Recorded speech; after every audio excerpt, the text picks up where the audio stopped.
উনি কেন হঠাৎ করে কেবিনের ভেতর চলে গেলেন? আমরা ছেলেমেয়েরা থাকতেও উনি কেন সবকিছুতে এগিয়ে আসছেন আমি তো বুঝতে পারছি না। দেখো, এখানে কোলাহল করো না, আমরাও তো যেতে পারবো। আমরা সবাই মিলে একসঙ্গে গেলে কি তোমার মার পক্ষে সেটা ভালো হবে? কিন্তু তাই বলে প্রথম ব্যক্তিটা ও হবে কেন? আমি তো সেটাই বুঝতে পারছি না। এত কষ্ট করে মেয়ের প্রাণ যখন ফিরে এসেছে, তখন প্রথম দেখার সৌভাগ্যটা ও নেবে কেন? প্রথম আর দ্বিতীয়, আরে কয়েক মিনিটের তো ব্যাপার।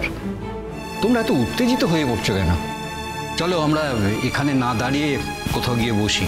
তোমার কি সবকিছু খুব ভুলিয়ে যাচ্ছে কাকু? এই লোকটার জন্যই তো আমার বোনের আজকে এই অবস্থা। তুমিও তো ওকে খুব ভালোবাসতে প্রসূন, হঠাৎ একটা ঘটনায় এত বিরক্ত হয়ে গেলে? না না কাকু, ঘটনাটা তো ছোট নয়। এই ঘটনার জন্য আমার বোনের প্রাণটাও তো চলে যেতে পারতো। আমার মা সারাক্ষণ ধরে ফোন করে যাচ্ছে, কান্নাকাটি করছে, ফোনটাও ধরতে পারছি না, কোনো কথা বলার জায়গাতেই নেই, তাই কোনো কথা বলতেও পারিনি। তুমি কি কিছুই বুঝতে পারছো না কাকু? সেখানে আমার বোনটা যখন মৃত্যুর মুখ থেকে ফিরে এলো, আমরা তাকে দেখতে পাবো না? বাদ দাও, আমাদের কথা বাদ দাও।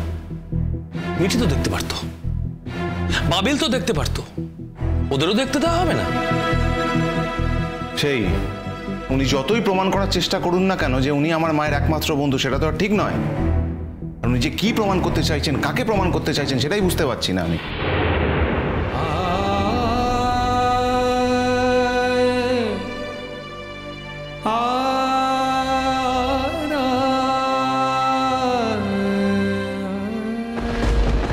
উত্তেজিত হয়েও না, এখন উত্তেজিত হওয়ার মতো সময় নয়। কাকিমাকে ভালোই ভালো বাড়িতে নিয়ে যেতে পারলেই আমরা সব থেকে বড় জেতাটা জিতব। কাকিমার ভালো থাকাটাই এখন আমাদের কাছে সব থেকে বড় ঘটনা। আরেকটা কথা বলছি, মানে আমি কথাটা বলতে বাধ্য হচ্ছি, কাকিমা যেন ও বাড়ির সঙ্গে আর কোনো রকম সম্পর্ক না রাখে। মিটিল, একটা কথা ভেবে অবাক লাগছে, মানে আমি এতদিন যেগুলো বলতাম, যেসব কথাগুলো, আজকে তোরা সেটা বলছিস। অথচ আমি যখন বলতাম তোরা এমন অসহযোগিতা করেছিলি আমার সঙ্গে, কি বলবো, আর আজকে সেই কথাগুলোই তোরা বলছিস। ভালো লাগছে দেখে। না না, সুযোগ বুঝে ওদের দলে ফেরানোর চেষ্টা করো না, কারণ তুমি যে কাজটা করেছো তার তো কোনো ক্ষমা নেই। সবাই বলছে বটে নতুনের জন্য বুড়িমার মনে ধাক্কা লেগেছে, আমার তো মনে হয় তারও আগে তোমার কথায় বুড়িমার মনে ধাক্কা লেগেছিল। আমি এসব কোনো কথা শুনতে চাইছি না এখন, আমি মায়ের কাছে যেতে চাইছি। মিঠি, এখন যদি তুমি দরজা খুলে ভেতরে গিয়ে নতুনের সঙ্গে কোনো গন্ডগোলে জড়িয়ে পড়ো, তাহলে তো তোমার মার ঘুম ভেঙে যাবে। তোমার মা এখন ড্রাউসি আছে, হ্যাঁ সেটা অবভিয়াসলি ওষুধের জন্যে। এখন কোনো রকম টেনশন, কোনো রকম এক্সাইটমেন্ট তোমার মার করা বারণ, তুমি তো সেটা কন্ট্রোল করতে পারবে না। তার জন্য যদি কোনো স্পেশাল ড্যামেজ হয়ে যায়, তুমি নিজেকে ক্ষমা করতে পারবে তো মিঠি? তার থেকে বলি কি, সময় আছে তো, একটু একটু অপেক্ষা করি। আমার একটাই কথা ছোটদা, তো সমস্ত ব্যাপারে ওনাকে মাথা ঘামাতে কে বলেছে? মিঠি, যাদের মাথা ঘামানোর স্বভাব তারা ঘামাবে, ছেড়ে দে। এতই যখন সহ্য করেছি, তখন হসপিটাল থেকে বাড়িতে ফিরে যাওয়ার পরে তো আর কোনো সম্পর্ক থাকছে না। কই গো, তোমরা সকলে এখানে চলে এলে, আমাকে একবারও ডাকলে না? কেন গো, আমার বৌদি ভাই মৃত্যুশয্যায় আছে বলে দুঃখে কষ্টে তোমার প্রাণ একেবারে ফেটে যাচ্ছে? বারে, একজন মানুষ মৃত্যুর সাথে লড়াই করছে, সে মৃত্যু শয্যায়, আর আমি তাকে একবারও দেখতে যাব না? তোমরা আমাকে যত খারাপ মানুষ ভাবো, আমি অত খারাপ মানুষ নই। তোমাকে ভালো কিংবা মন্দ কোনোটা ভাবারই সময় আমাদের কাছে নেই। আমাদের নিজেদের অন্য কিছু ভাবনা চিন্তা আছে, তো সেই নিয়ে আমরা ব্যস্ত আছি। আমি একটা কথা কিছুতেই বুঝতে পারছি না পার্বতী আন্টি, আপনি সকাল থেকে এখানে আছেন কেন? মানে আপনি কেন এখানে ওয়েট করছেন? আপনার এখানে কি কাজ? এখানে তো আপনার কোনো দরকার নেই। বারে, আমার স্বামী তো ভেতরে আছে, ওর মনের ওপর দিয়ে কি যাচ্ছে বলো তো? এত দিন দুজনে এক বাড়িতে থাকতো, ওরা তো বন্ধু। একজন বন্ধু এভাবে অসুস্থ হয়ে পড়লে অন্য বন্ধুর ওপর দিয়ে কি যায় সেটা আমি বুঝতে পারবো না। বন্ধুত্ব দেখাতে এসেছে, বন্ধুত্ব। দেখো মা, আমরা এখনো মেয়েটার কাছে পৌঁছতে পারিনি, একটা কথাও বলতে পারিনি। এখন তোমার কথা শোনার সময় আমাদের নেই, আর এখানে ভিড় করে এখন কোনো লাভ নেই। আমরা এখন যাব, তুমি তো যেতে পারবে না ভেতরে, আর তোমার যাওয়ার প্রয়োজনও আছে বলে মনে করছি না। তাই আমার মনে হয় পার্বতী তুমি ওখানে গিয়ে বসো। না কাকু, ও তো ভেতরে আছে, আমি বরং একবার ভেতরে গিয়ে দেখতে। না,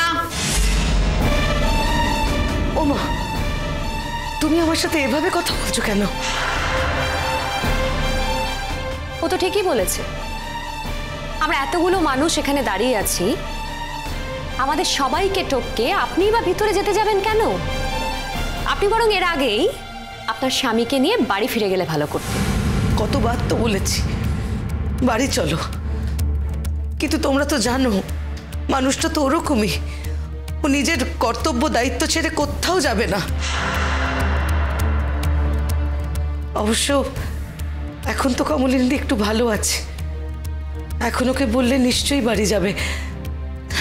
আমি বরং ভেতরে গিয়ে ওকে একবার বলি, একটু তাড়া দিই, নাহলে জানো তোর সময়ের জ্ঞান বলে কিচ্ছু নেই।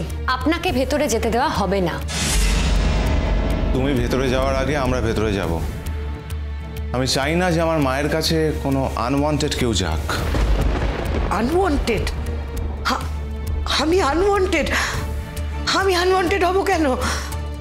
আমি কমলিনীদির আনওয়ান্টেড একদমই নই। এত কথা বাড়াচ্ছিস কেন বাবিল? আমি সেটা বুঝতে পারছি না। সব কথার উত্তর দিতে হবে নাকি? পার্বতী আন্টি শোনো না, বলছি তুমি একটু বসো প্লিজ, একটু মাথা ঠান্ডা করো, এত উত্তেজিত হয় না। দেখো হ্যাঁ, এটা হসপিটাল, তো এরকম করলে কি করে হয় বলো? আমরা ছেলে মেয়েদের মধ্যে কেউ এখনো দেখা করতে পারিনি, তুমি এরকম করলে কি করে হবে? দেখো মিঠি কত কান্নাকাটি করছে, ও তো সবার আগে দেখা করবে নাকি? ও তো ছোট, বলো। তুমি প্লিজ বসো। এখন যদি হসপিটালে এরকম করো, ব্যাপারটা সিন ক্রিয়েট হয়ে যাচ্ছে। একটু বোঝার চেষ্টা করো প্লিজ, তুমি একটু বসো প্লিজ প্লিজ প্লিজ প্লিজ বসো, আমার কথা শোনো, শান্ত হও একটু। যাবে দেখা করতে যাবে, এখন তুমি বসো। কিন্তু মুগলাই, আমি না গেলে ও তো জানতে পারবে না, ও তো ভাববে আমি নিচে বসে আছি। পার্বতী আন্টি দেখো, আমার মনে হয় না জানিয়ে কোনো লাভ হবে। তুমি এসছো এখানে, সেটা জানলেও আমার মনে হয় না নতুন কাউকে বেরিয়ে আসবে এখন। দেখো তাহলে তো তোমাকে অনেক আগেই নতুন কাকু নিয়ে বাড়ি চলে যেত, তাই না? তোমাকে তো নতুন কাকু বলেছিল যে একা বাড়ি চলে যেতে, তুমি তো যাওনি, তুমি ওয়েট করছো নতুন কাকুর জন্য। আমি বুঝতে পারছি, কিন্তু আমার মনে হয় না কোনো লাভ আছে। নতুন কাকু বেরো, তারপর না হয় তোমরা বাড়ি চলে যাও একসঙ্গে, কিন্তু এখন এসব জানিয়ে কোনো লাভ হবে না, বিশ্বাস করো। এমনি আমাদের নিজেদের মনে কোনো শান্তি নেই, আমাদের এই এক উৎপাত এসে ছুটেছে।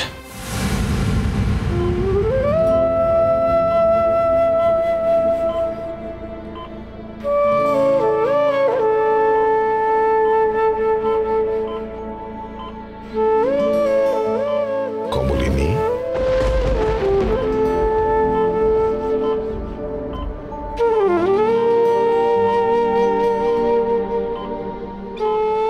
কেমন লাগছে এখন? আর ভয় নেই, তুমি এখন অনেক স্টেবল। এইবার আর কি, বাড়ি যাবে, সকলের সেবা যত্নে শুশ্রূষায় সুস্থ হয়ে উঠবে। হে